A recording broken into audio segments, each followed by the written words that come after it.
Boom goes the dynamite, and boom goes the Maple Leaf season. Done in 5 games to the Florida Panthers. We want Florida. We want Florida.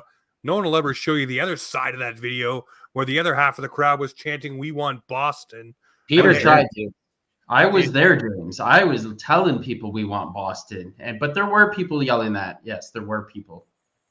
But obviously, the video that goes viral has to be the "We want Florida." Ridiculous. Yeah, no, it's hey, listen, it is what it is. It's ifs, what's, candies, and nuts. We're gonna break down everything that went into Game 5, all the controversies, all the different things that happened that were not addressed on air, off air, wherever you want to talk about them. Also, we'll talk about a little bit of who stays, who goes. We'll talk about Gudis and just exactly how dirty a mofo that guy really is, and how there's many things I'd love to see happen to him, and it's not staying in the NHL, that's for sure. And then we'll tease a little bit of an announcement here for the show towards the end as well. But what I want to kick this show off with, and I'm pretty pissed off about it, it has nothing to do with the Maple Leafs or the NHL for that matter. It is a matter that is in the QMJHL playoffs.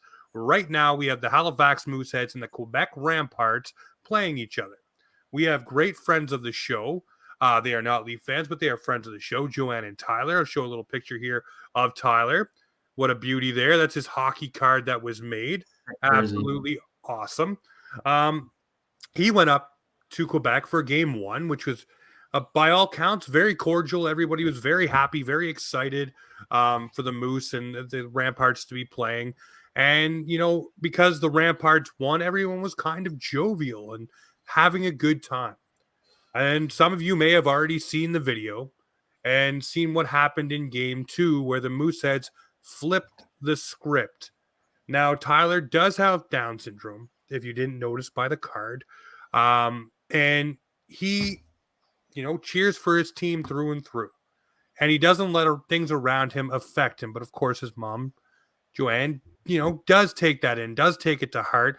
And there were grown-ass men who were behind this young man, kicking his seat, trying to steal his Mooseheads flag, calling him names that I will not repeat on this podcast. You can say the R word. I'm not going to say No. I just say that in general. Yeah, but I'm not even going to allude to anything. I'm just going to say, though, these words should not be uttered towards this young man. He's there celebrating his team. He's there supporting his squad, kicking his seat, getting physical, trying to intimidate him for cheering. If you have to go to that lengths to try to intimidate a young man who has Down syndrome and you want to go that route, what kind of scum of the earth person are you? It is absolutely disgusting. And if you know or know of any of these people that participated in this, out them. Show them off. Point them out, not only to people on social media, but email their employers. Make them feel every ounce of shit that they caused that night.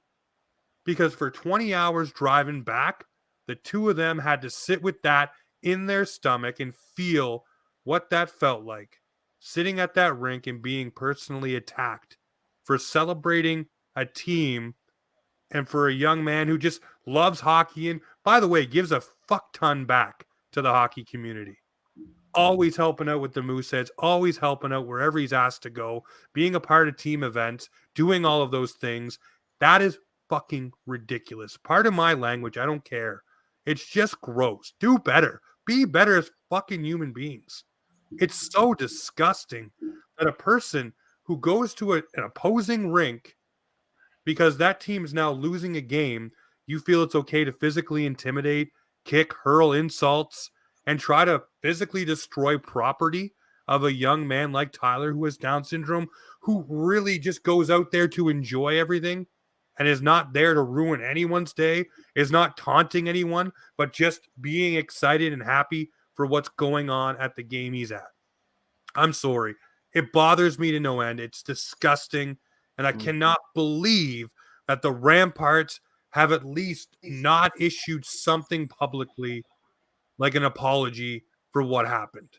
It's not the Ramparts team fault, no, but it is their building, it is their fans, and they should do something to address this. Every rink and every building has a code of conduct that you have to follow.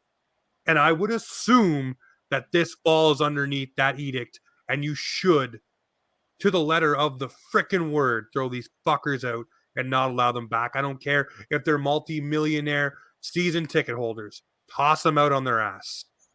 That's ridiculous. I'm sorry. I had to start the show with that. And again, Tyler, my buddy, we appreciate you. We love you. Thank you for all your support on this show, but thank you for everything you do with hockey. You're an absolute gem, my buddy. Absolute gem. I kind of figured you were going to start the show with this, but I didn't want to assume. Regardless of if somebody has a physical disability or not, I believe that this should not be a part of anybody's experience in an opposing barn or hockey rink whatsoever. I myself actually have a cousin with Down syndrome, and I totally would react the exact same way Joanne did if I was in attendance with my cousin. I can't believe the world is even like this still. It's low, man. It's scummy. It makes me sick to my friggin' stomach. And like, honestly, I 100% think these people need to be reprimanded for what they did. Completely disgusting and ultimately low human beings.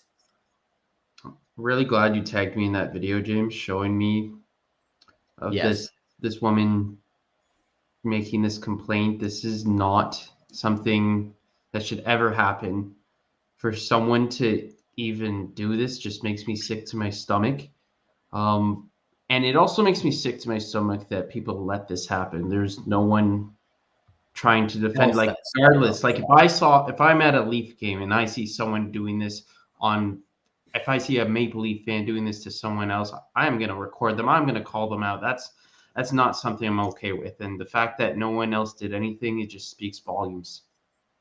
It does. It speaks absolute volumes. And I think it's absolutely ridiculous. And just to recap, anybody who's just jumping into the episode live now, and obviously maybe it sped up the podcast to get past the ad parts.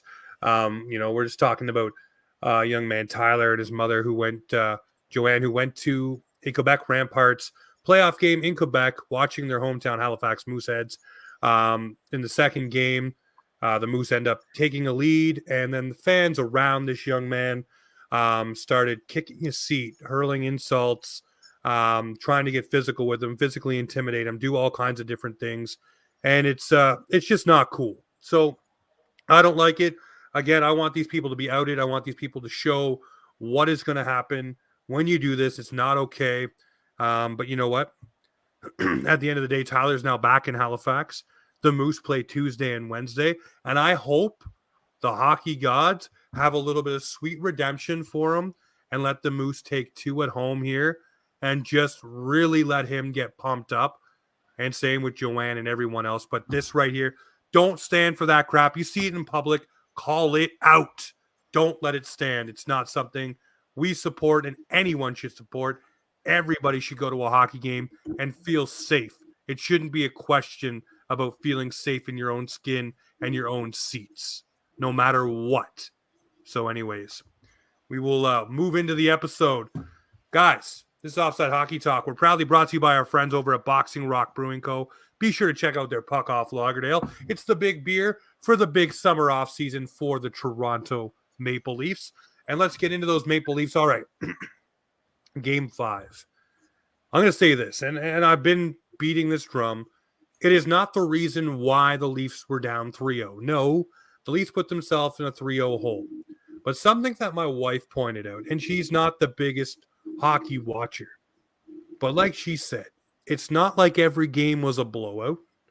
It's not like they got smoked on the score sheet, except for game 1, where it was 4-2, but that was an empty netter, I do believe. Yep. So, again, every game was close. I'm not making excuses.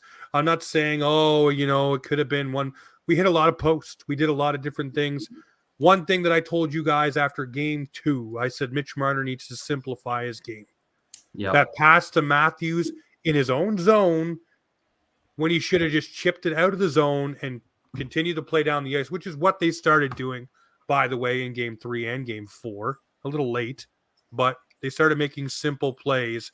And that's what I kept screaming to you guys. They need to be simple with things. Just simplify shit. Don't be fancy.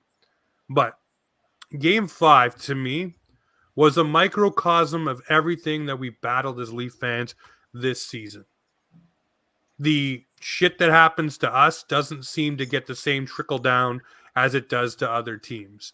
There was a blatant elbow to Mitch Marner from Mark Stahl, and it's all over the internet, and it looks way worse than the one that Michael Bunting gave Cernak, and zero on the call. And I always thought, and correct me if I'm wrong, but if you get a game misconduct at the end of the game, isn't that cause for review for suspension?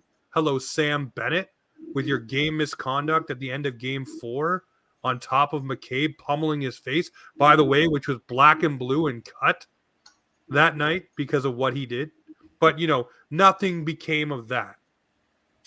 So when you do these recap shows, you run through everything that happened. And I like the fact that we've had a couple of days to watch a bunch of things that have come through. It sucks. It stings. It bothers me. It is what it is, though. But I look at that game and I say, if it was called correctly, Morgan Rielly should have had a second goal. And I'm gonna go on a rant right here, and then I'm gonna let one of you guys jump in on this game 5 here.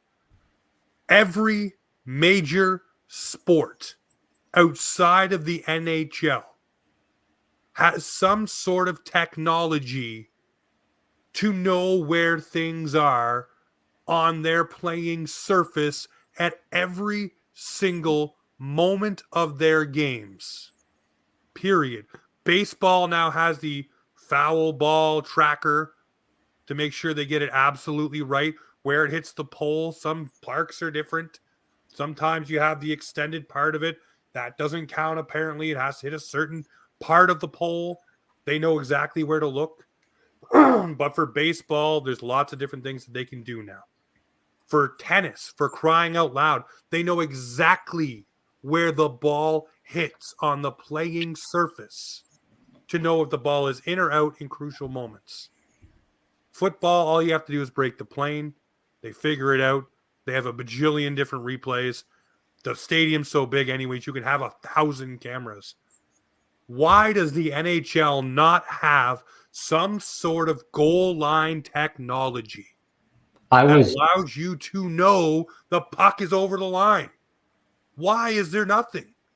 I don't care about the Leaf game. I mean, every single time this has happened, there has been many teams that have been robbed of a goal, many teams that have had things decided because a goal did not count or did count, but they couldn't call it back because it's inconclusive, etc., etc. There needs to be something implemented by the National Hockey League to show you exactly where that puck is. Elliot Friedman said it on the broadcast, put a goddamn microchip in the puck. It's not going to do a lick of difference of what's going on with the puck. It won't. It won't. It just put a fucking sensor in there and put a sensor on the goal line. So when the puck goes across a certain length, you know it's a goal. Everyone knows it's a goal. And if it's under a pad or in a glove and the sensor goes off, it's a goal. Done. Easy. And they may have tried this thing and done different things with it, but technology has evolved 100%. Or here's another thing you can do. Put a camera on the post line. That's what I was going to say. I also was going to say, you know how garage doors have those like little sensors that see motion and the door stops? If a post can detect that rubber has passed it, I feel like that would be something. You would have to make the entire post that sensor, though, no? That's fine. Or just the bottom of the bottom of it. I don't know if you guys saw this tweet by Elliot Friedman of the the explanation of the review here, and I think this contradicts. I think they know it's in, but listen to this, boys. So the explanation, as per Elliot Friedman's Twitter says, the referee deemed the play dead prior to the puck crossing the Florida line. The call was made in accordance to Rule 78.5, which states apparent goals shall be disallowed when the referee deems the play has been stopped, even if he had not physically had the opportunity to stop the play by blowing his whistle, meaning the referee had the intent to blow the whistle, which is bullshit because the play was still going on. So I don't fully understand that explanation in the sense that like there was no slowing down of the puck. Like the puck was still fully in motion and it was stuck underneath his pad. I have also seen a replay of that play, and I think it is called that way because the ref was actually standing behind two players where he could not physically see the net. Okay, here's the replay that I put out on Twitter today was the fact that Morgan Riley in the replay I put out, it's not the foot sweeping motion at the end of the play where everybody's like, oh, that is for sure across the line. The one that I put out was when Morgan Riley drove the net and the puck went over the line and then he covers it with his pad, etc., etc. The original play, the initial drive to that net, to me was a goal. It was over the line. It was done right there. That's right there where I think it should have been a call to goal. Period. End of story. But, again, if they want to candy nuts, we didn't get the job done. At the end of the day, it doesn't matter. The Leafs didn't, you can't blame the series on this one goal. The Leafs didn't show up for half the series. It is frustrating that they lose in Game 5, and this goal is partially the reason. It's not the full reason to why they lost the series against Florida. No, not at all. Well, not whatsoever. I thoroughly pissed off at a bunch of other things that went on in the series. So, yeah. Yeah, well, let's break down some of those things that went on this series. I mean, there's a lot of dirty plays and a lot of things that Florida got away with, man. I see the playoffs as you are trying to get away with as much as you can. And that's the end of the line. Like if no ref on the ice sees it, great, good for them. But you are trying to push every last ounce of freaking just whatever you can get away with. You see if you can slash a dude, you can see if you can completely body slam a dude, whatever it is that can hurt somebody and or give you an advantage in the playoffs. That is what it's going to be. And Florida was doing that. And at the end of the day, I don't blame them. They completely outsmarted us in that series. And I hate to say it, but that was how it was in that series, man. The one game we won, what happened at the end of the game? You saw Florida just jump everyone. Yeah. We didn't see that once from the Leafs, man. They showed zero toughness. They didn't give a shit that Matthew Knies was taken out of the series. They didn't give a shit that Marner took an elbow from Mark Stahl. Sam Bennett's running guys. They didn't do anything to him. Even the guys we acquired at the deadline. You got Luke Schenn. Didn't do it. Jake McCabe. You got these tough guys. Noel Acciari. They were throwing hits all series, man. I don't mean hits. I don't mean hits. After that damn whistle was blown after we won that game, Mitch Marner has any he has any moment to do what Tkachuk did to him. But he just I'm just gonna stand here and take punches. He's gonna sit there and get slapped. Such a sissy effing move, man. You gotta have some dog in you to fight back. You have to be Nathan McKinnon-esque. And that's the reason why he won a Stanley Cup. You don't have that, I'm sorry, you're not going to win. Okay, hold on a minute here. You know what? I'm going to harken back to some things I said earlier in the season. And I believe it was you, Pete, and producer Clark said that they don't need to do that. When I said that we need Matthews to do exactly what you just said, have that dog in him. We need Marner to do that, to dust it up, drop the mitts, punch back, fight back. You guys all said they don't need to do that. Well, we I changed said the that mind. during the season. I said these guys need to have that moment. And that is the moment right But there. Matthews had that moment. Mitch Marner has never and Where does will Matthews never. have that moment. Will Matthews hasn't never. had that moment. Matthews accidentally had that moment when Stamkos made him drop the gloves. Which also I kind of believe it Mhm. kind of knocked him off his horse too. So in a general sense, yes. But if you don't have the dog in you, you're not going to do it. I don't want to see see what you're Matthews. saying. You are right, James. You are right. They need that moment. But if you don't have that feeling or that drive to do it, you're not ever going to do it. So I think in a general sense, like we were kind of both right. We don't need them to do it because they're not ever going to do it. Do you really want to see Matthews fight with a reconstructed wrist? It's not worth it. We don't. It's not worth he's it, on the but- ice to score. But it would. But he it didn't would do be that nice to either, see man. When face you're not wash scoring, you someone. got to do something. He didn't score. So if you're not scoring, you got to do something. Grab somebody, rough them up. Yeah, You don't have to sure. fight him. You don't need him to fight. Maybe face wash someone. Like we want to see. Yeah, just him get gritty. Ragdoll somebody. He's a big boy. Ragdoll someone. Grab a Bennett and throw him to the ice and stand over top of him and laugh maniacally. You know who did that? Sam Bennett did that. He threw McCabe to the ice, pummeled him with his glove on, and then laughed maniacally at him. You know who did that? Racco Gudis. They better. The big piece of garbage that he is.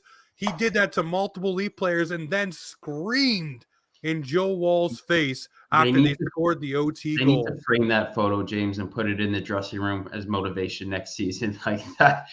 That infuriates me. And don't get me wrong, like if roles were reversed and someone's doing that to Bobrovsky, I love it. But god damn, that should infuriate. Listen, you know what? I'm not sitting here and crying about Sam Bennett or Racco Gudis. I'm sitting here and saying these guys, that's why the playoffs are a mental warfare as much as they are a physical one. But if you can have the physical and the mental over a guy, you've broken them. It's done. It is done. One guy, I'll put my hand up, and I don't care what anybody on any chat or anyone says to me, William Nylander had that dog in him this series. He was the only one that tried to wheel, deal. He took big hits. He got back on the back check. He used his speed to create separation. I was very, very surprised and impressed with the beast that came out in William Nylander. William Nylander and Morgan Riley showed up. I have thoroughly always kind of thought that Willie has always been a pro's pro, and I think he learned a lot of it from his father. I ultimately, after this series, have the utmost respect for every single person on Florida's game because they just knew how to play playoff hockey. No, they did. They figured. Listen, and here's one thing, and I hate at this time of year doing this, but you gotta. What happened to the Florida Panthers last year after they made it round 2 for the first time? They got smacked in the face by reality, got swept by the Tampa Bay Lightning, and went and said, this didn't work. What do we need to do? Yep. Now, I'm going to sit here and say this, and it's not going to be a very popular opinion. You're going to say trade Matthews? No. I think you don't opinion. trade any of them. I have an opinion, and I've kind of come to a few conclusions. Listen, I'll get mine out of the way, then Dilly, you run with it. For me, I don't trade any of those guys. I don't. Matthew Knies will be a beast next year on a low contract. Great. Michael Bunting, see you later. To me, see you later. Remember what I tweeted earlier, James? Hey, listen, I remember, but it's not the money that I'm saying see you later to. Yeah, I know. That's different to me. I think they would make him work. I would do everything in my God-given power to re-sign Noel Achari and Ryan O'Reilly to give you that flexibility and allow those guys to flourish on your penalty kill. I would re-sign David Kampf. Then I would go and look for. Why wouldn't you read? No, I see the face. No, The I'm guy- waiting for one other person to be mentioned. That's all I'm waiting for. Ilya I want you to say Samsonov? one other person to be Who else? re-signed. Who else am I missing here? I'm not saying Yeah, Justin Hall. in the playoffs, he was the second person behind Jacob Slavin for the least goals against. Listen, I don't even have to Columbus. say Luke Shen. Luke Shen is staying a Leaf. You think so? I would love yeah. that. Vancouver's going to push for him again. No, he wants to be a Leaf. He'll stay a Leaf. He wants you. Listen, I love what Ryan O'Reilly said, and I don't know where I seen it, but he said, because after it was done, they got a few quotes from guys, and they'll get more tomorrow. But the feeling and the magic and the energy you get during a Leaf playoff push and run is like no other. It is a drug. It is something you crave. Now I'm adding on to what he said, but you can get the vibe that he felt. Mm-hmm. When you get here and you get into this emotion. Listen, Granny O was trending during game 5. Okay? Tell me those things don't matter. Noel Achari was brought in and welcomed so well that he got a Tim Hortons sponsorship. Okay? I fucking love that. O'Reilly Tell got me- me too. Tell me these things don't matter to guys, but tell me they don't feel it. Austin Matthews crying down the hallway after game 5. Go look at the video. I wasn't even at home. Pulling off the jersey, and you could see the emotion on his Was he actually wiping crying? his weight. Yeah, he was I missed that. emotional. You need to Emotional. find it and send it, or I'm gonna go and find I'll it. find it. I will find it. I will say this. Austin Matthews has something wrong. It will be fixed this offseason, and he will be fine. And we talked about this for a long, long time. It affected him, and I think that Tilly with Stamkos probably fucked it up to the point where he couldn't do what he needed to do. Wow. Okay. You could be onto something. Okay. Yeah. Because when you have something in that wrist that you're talking about, Pete, I think he might have jammed it up. And he just didn't have. You look at the rest of the release. He was hitting the post or shots were wide, but the dynamic release was not there by Matthews. A couple of one-timers, but all of them, except for I think one, went blatantly high and wide. And when was the last time we seen him do that? Oh, it was when his wrist was messed up last year. Things were not hitting the net.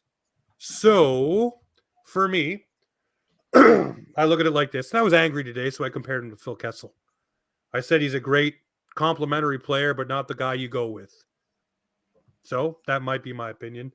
If he can find this year coming up, because I call this his Getzlav year, because it pretty much is, go bald, get pissed off, and start fighting people, and just be a Gronk. If Matthews goes bald, I will go bald with that man. And keep your mustache. Listen, Yep, I'll do it. Listen, I'll look like my father. My girlfriend might not like it, but I will do that with Matthews. I will say this. I look at Austin Matthews, and I understand that he has a great 200-foot game, okay? And he's defensively better than Kessel. But the one thing that goes through my mind is he the guy, or is he a piece to put around a guy? You know what I mean? But who is that guy? That's, well, you know what? We wondered the same thing. Which may or may not work into my theory. Let's take Florida for a great example. Last year, they got bounced in the second round. They looked at one of their top pieces to move. And that man was Jonathan Huberdeau. Jonathan Huberdeau can and will not ever have the game type that Matthew Tkachuk can play. Mitch Marner will never have what Matthew Tkachuk has, who in Florida plays very similar to Austin Matthews, Alexander Barkov.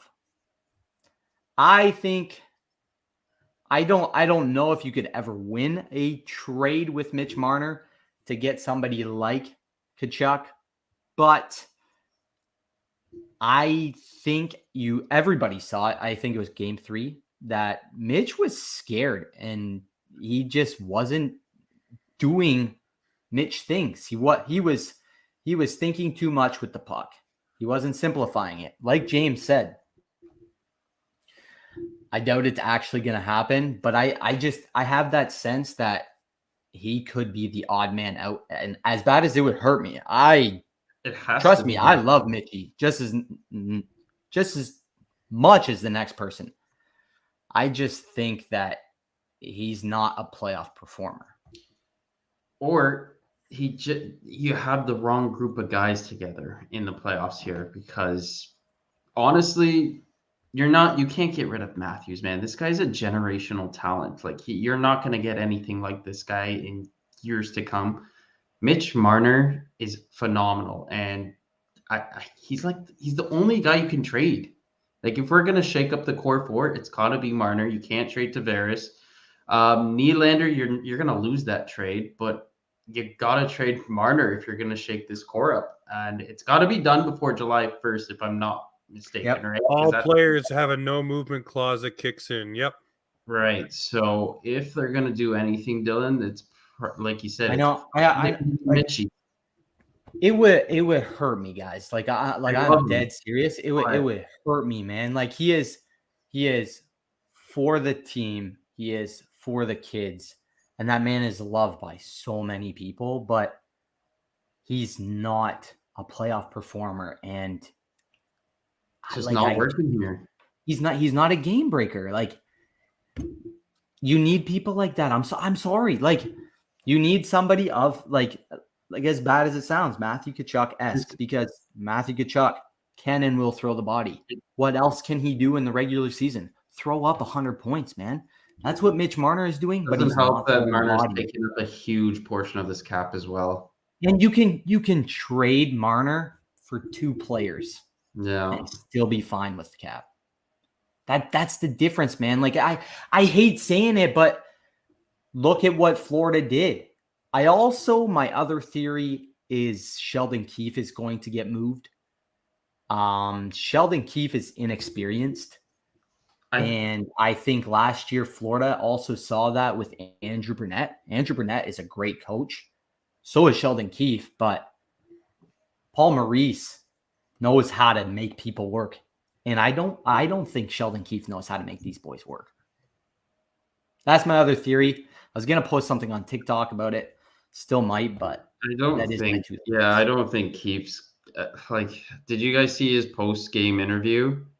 Basically said we have a Stanley Cup winning team, or at least a team that can win the Stanley Cup, and they just didn't do it. I think the guy just buried his own grave saying that. Like, you have a team that can take you to the Stanley Cup finals, and you only won 5 games. You only won 5 games. You need more than that. How long has he been here? 3 now? 3 playoff runs, James, or 2? Mm-hmm. 3. And I watched a clip today of Paul Maurice on the bench. 4? Okay. Columbus in the bubble. Then Montreal, Tampa. So 4 playoff runs. And so I did. It's either you blame things on like a coach or you blame it on some of the players. But I saw a quote that Sheldon Keefe says that he doesn't say anything after a game. And I can totally understand how often are these guys actually going to hear what you're saying after a game? But he's just I leave it to the players. But how much can players ultimately say to each other in a locker room to get them going for a game?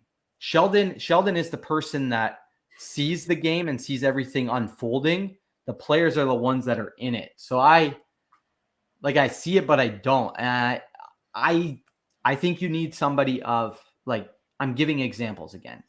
Paul Maurice is doing great. Somebody like Rod the Bod, somebody that has won and somebody that has been there and somebody that is experienced just in general. Here we go. I'm going to break it down for you. The Break last it. time the Maple Leafs went on a run and made it beyond the second round was under an Irishman named Pat Quinn. I loved Pat Quinn, man. The time before that was Pat Burns. What do both of those gentlemen have in common? What do they They're have in both common? named Pat. Other than the fact they're both named Pat, they also did not give a rat's ass about hurting a player's feelings or the media. They drew a line and they said, run past it. They blew a whistle and said, skate until I tell you not to.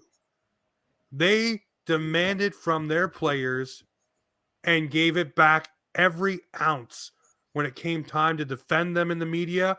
Pat Quinn, especially when a media member or someone would go after a player, he would shut them down and shut them up.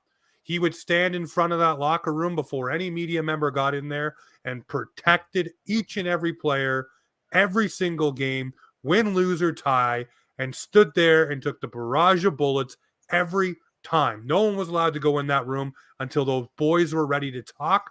That's the way it should be. That's the coach you need. You need somebody with that dog in him that will make these guys go. And I'm not talking Mike Babcock because Mike Babcock was too mental game for me. He was a fucking prick. Sorry. You look at it like Pat Quinn and Pat Burns, they were meat and potato guys, and they showed you this is the way we win, this is how we deliver, and this is how we play. And if you want to do fancy dancy shit, I'll put you on the bench, whether your name is Matt Sundin or Matt Stajan. It does not matter. Kyle Wellwood, you want to between your legs stuff? Park it. There's a time and a place, and in the playoffs, there is no time and no place for stupid moves in your own zone. Simplify your game. That's what Florida did. Simplified the game. They hit, they chased, they shot the puck, they got rebounds, they got dirty. What did Pat Quinn teams do? They hit, they shot, they chased the puck, they got dirty.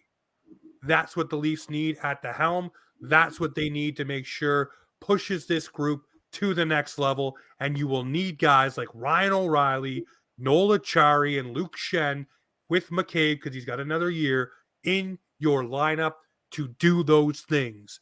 And I think that can very well happen with the right coach. Sheldon Keefe, we love not him. it. Who, James, Keep it moving. who do you think we should get to coach the Toronto? Who do you think is going to coach the Toronto Maple Leafs next season?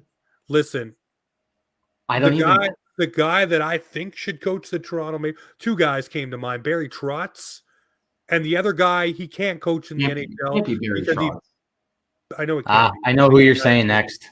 There's a guy that should coach this team. Don't say It'd be Joel. great. He is. That's the guy. James, But I'm telling no, hold James. on. I'm not saying that he should be allowed to. I'm saying a coach like him would be what this team needs. I have a bring weird. him to this organization.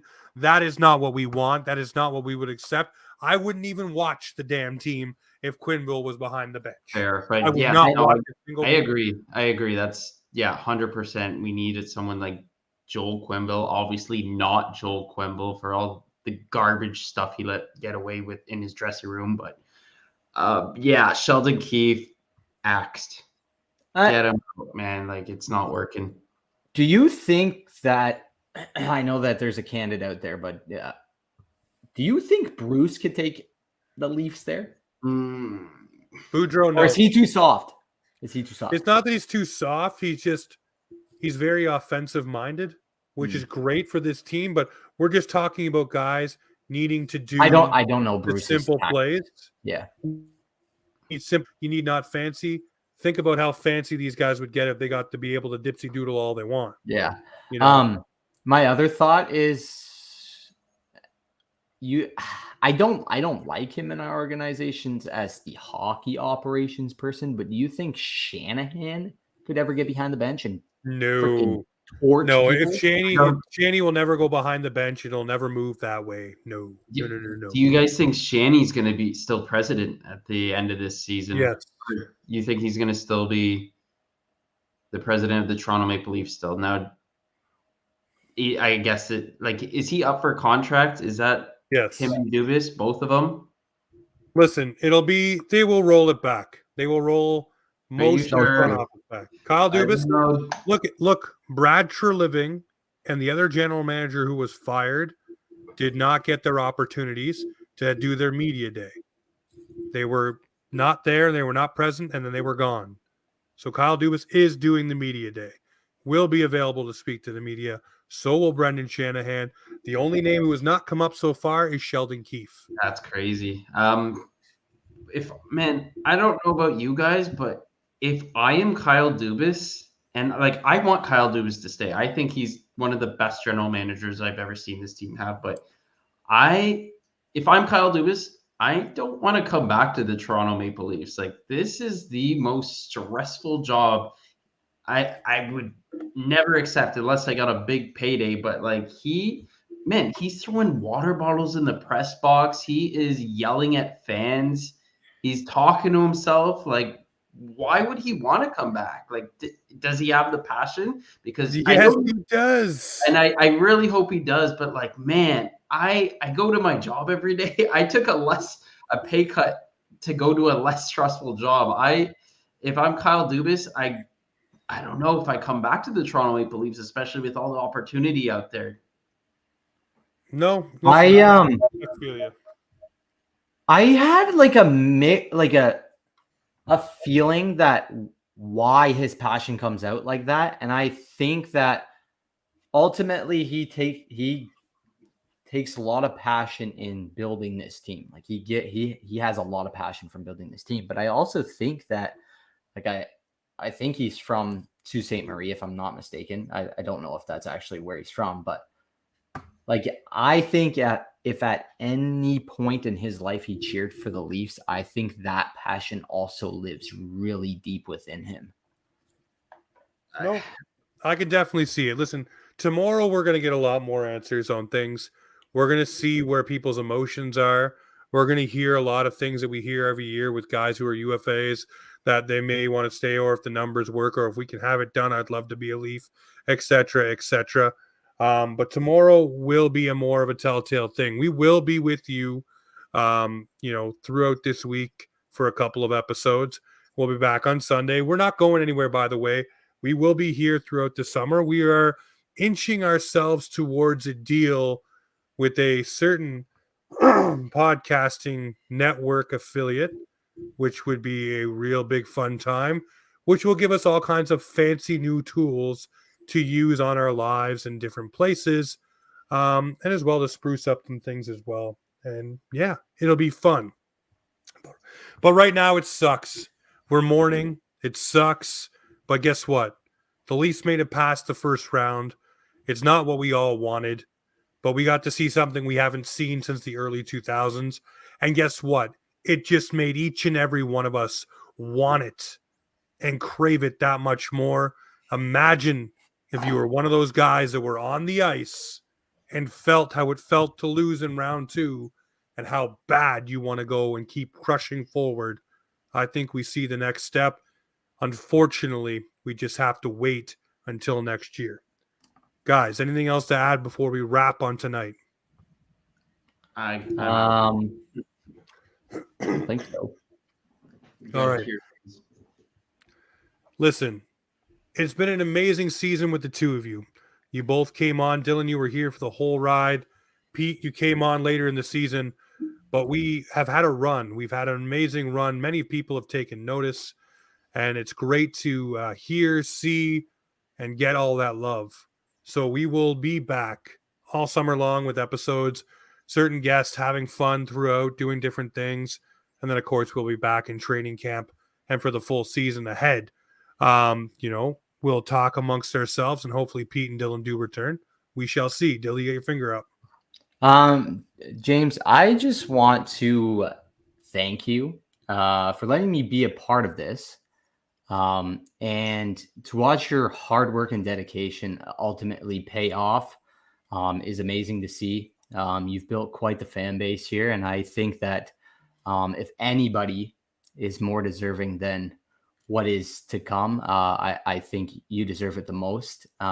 You have worked very, very hard since 2016, and I think I speak for the both me and Pete that we are very privileged to sit here every single night that we do come on and talk hockey with you, because I know that not only you are a huge fan, but the three of us share quite the passion for this team together, and I can't wait to keep riding with you. So Well said, Dylan. Well said. Yeah, it's been an honor, James. It's I'm so happy I've met both of you, and this has been it's been a fun ride, and we're just gonna keep getting better at what we do and keep making TikToks. I'm gonna start to get better at Twitter and all the social media. But yeah, man, it's been a pleasure working with both of you, and can't wait to see what happens in the future with this. Listen, this thing is only we're here. Oh, I know. This season we're going up here, boys, and it's going to be a great time. But ladies and gentlemen, for the last time for this Leafs season, there's many more news days that will come, but let's put a bow on the 22-23 playing part of the season, because we got a lot more to talk about in the off season.